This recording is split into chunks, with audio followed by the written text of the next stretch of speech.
The fluorescent lights in Game World had developed a rhythm. 3 seconds of steady hum, half a second of flicker, then back to hum. It was 11:47 p.m. Travis Bennett had been staring at the pattern for 20 minutes, trying to determine if it was getting worse or if his perception was. Elena Vasquez broke the silence from behind the register counter. The water in the cooler's down to 6 bottles. The snack rack has maybe 2 days of chips and candy bars.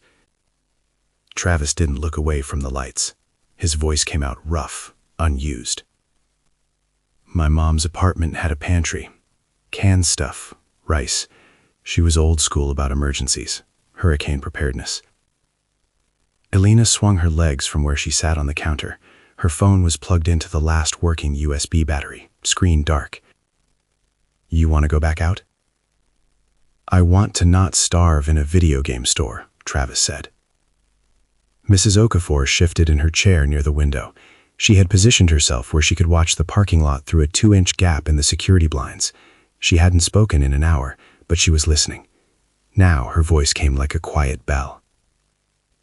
The phones are still making that clicking sound. No ringing, just the click, like a clock waiting for someone to wind it. Travis pulled out his own phone, 4% battery.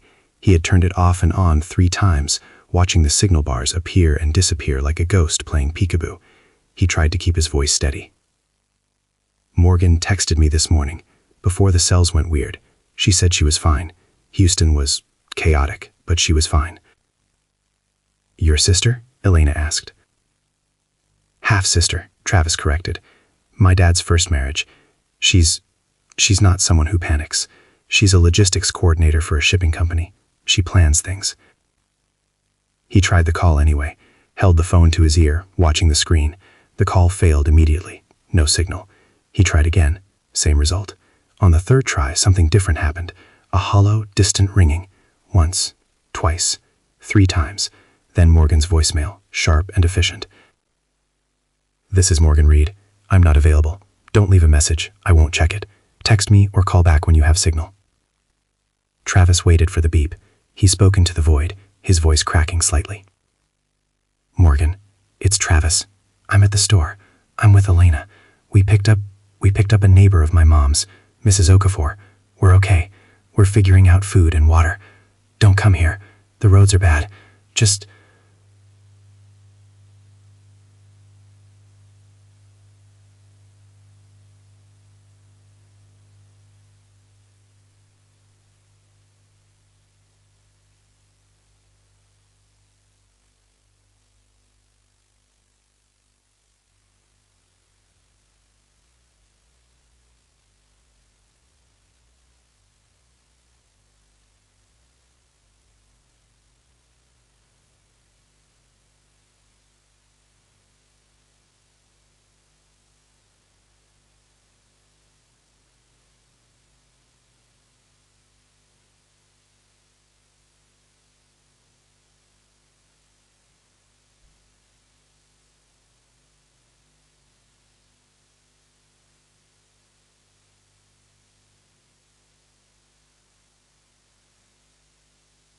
Dawn came gray and humid, the kind of morning that usually meant thunderstorms by afternoon.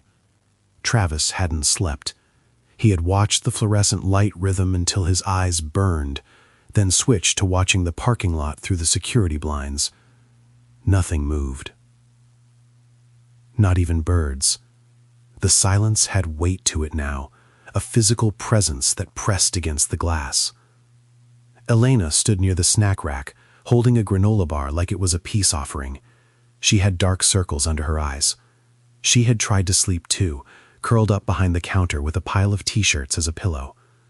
Her voice was gentler than the night before. You should eat something. Travis shook his head. I said I wasn't hungry. You said a lot of things last night, Elena reminded him. The radio preacher, your sister's voicemail, Mrs. Okafor's frequency metaphor. Those were observations, not plans. Elena straightened. We need a plan. The water's almost gone. The bathrooms still work, thank God, but the water pressure's dropping. When that stops, this place becomes uninhabitable fast. He took the granola bar, unwrapped it. The chocolate coating had melted and re-solidified into swirls. "When do we decide it's time to leave?" Elena answered like someone who had already run the calculations. "When the risk of staying exceeds the risk of going. Right now, we have shelter, some food, and walls. Outside, we have no information, no communication, no idea if the roads are passable. That's risk assessment," Travis said. "That's logistics. That's how Morgan would think about it." "Your sister sounded capable," Elena observed. "She's not my sister, not biologically. And yes, she's capable. She's the one person I know who would have already mapped 3 evacuation routes and ranked them by fuel efficiency." "Then trust her to do what she does," Elena said. "And we do what we do, which right now means surviving until more information exists." Mrs. Okafor emerged from the bathroom hallway. She moved slowly, deliberately, like someone conserving energy she knew wouldn't return. She had found a working outlet and charged her phone. She held it now, checking it every few minutes, though the signal bar remained stubbornly empty. Her voice was steady. "The battery radio is still working. If that voice comes back at noon, we should listen. He said he would broadcast again. That's a promise.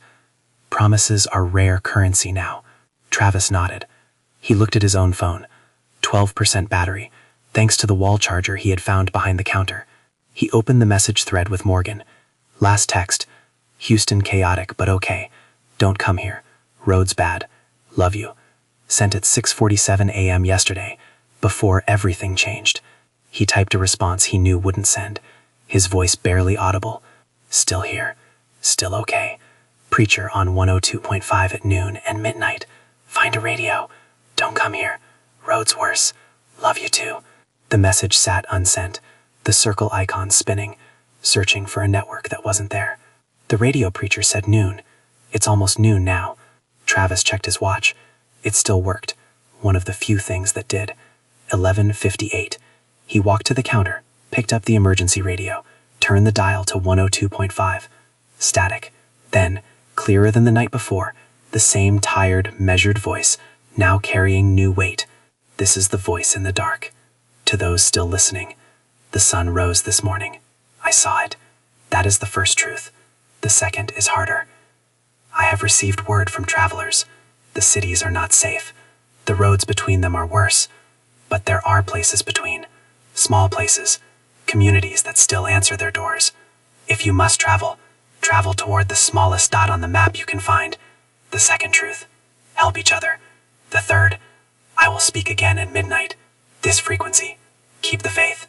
Then static. Then silence. But this time, Travis didn't feel the void pressing against him. He felt something else. A rhythm. A frequency. A promise that someone would speak again. He looked at Elena, at Mrs. Okafor, 3 people in a video game store, listening to a stranger on a radio, and for the first time since the sky turned red, he didn't feel alone. His voice was resolute when he spoke. "We stay until we can't, but we plan for when we have to go. Small towns, back roads, that's the plan." "That's a start," Elena said. "A frequency. We found it." The static became a carrier wave, a presence, then the voice, closer now, as if he had moved nearer to his microphone. The preacher spoke with intimate intensity. "This is the voice at midnight and noon. To those listening in Game World, in the strip mall off Route 9, to the woman with the silver Tacoma and the man carrying his mother's Bible, to Mrs. Okafor, waiting for her niece Nadia to find her. I see you. I hear you.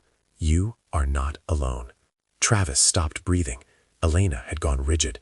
Mrs. Okafor stood up from her chair, one hand on the window frame like she might fall without support. The preacher continued, his voice carrying the weight of someone who knew exactly who he was speaking to. "You think I am talking to everyone. I am talking to you. I am talking to the ones who stayed for a reason, even if you don't know it yet.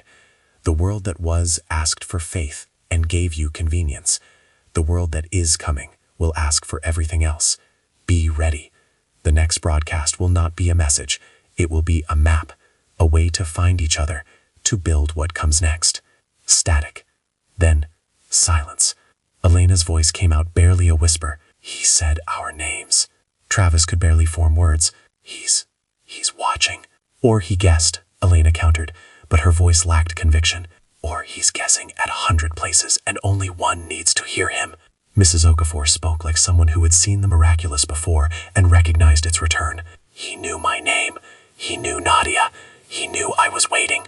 That's not possible, Elena said. It's not probable, Mrs. Okafor agreed. But the world of probable ended 3 days ago.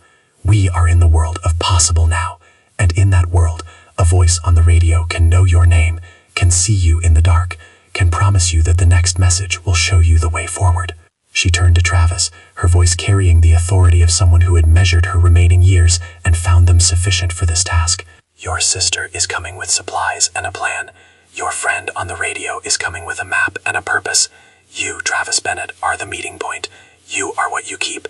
Not the Bible, not the store, not the survival supplies. You are the connection between the ones who are trying to hold on. Travis looked at the radio, at Elena, at Mrs. Okafor. He thought about his mother's kitchen, the empty chair, the humming that had stopped. He thought about the YouTube video he had been watching when the world ended, the distraction, the absence. He thought about 12 miles, about coming back, about bringing someone with him. When he spoke, his voice cracked with emotion but held firm. What we keep is each other. Mrs. Okafor smiled, small and knowing. That's the sermon. That's the plan, Elena said. And for the first time since the lights went out, she almost smiled. This has been 1/3 Gone, Episode 4, Voices in the Dark.